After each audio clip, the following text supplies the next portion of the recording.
তাড়াতাড়ি চলো। হ্যাঁ চলো, ঘুরতে যাচ্ছ আমাকে রেখে, দেখা যাক কিভাবে যাও। আজকে সবাইকে উচিত শিক্ষা দিব, আজকে ওদেরকে গাড়িতেই বসতে দিব না। যাও যাও। আরে তোমার ড্রেসে কি লেগেছে? কই দেখি দেখি। আরে কিভাবে লাগলো এগুলো?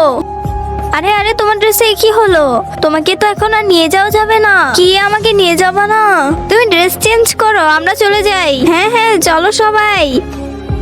দূর, এটা কি হলো আমার সাথে? ভিডিওটি দেখার আগে নিজের সাবস্ক্রাইব বাটনটি যারা সাবস্ক্রাইব করবে তাদের মা বাবা যেন চিরকাল বেঁচে থাকে, আর যারা লাইক করবে তাদের মনে আসে যেন পূরণ হয়। আর আমি দোয়া করে দিলাম। আরে ও তো চলে গেল, এত জায়গা পড়ে আছে। হ্যাঁ তুমি ঠিক বলেছো, এক কাজ করো, দাদিকে নিয়ে আসো। মনে হয় আমাকে নিতে এসেছে। আরে দাদি, আপনি এখানে কি করেন? আমাদের সাথে চলেন। আচ্ছা, এটা দেখি দাদি ছাড়া আর কারোর কাজ না। চলো। হ্যাঁ হ্যাঁ যাচ্ছি। পরের বারে আমি দেখিয়ে দিব তোকে বুড়ি।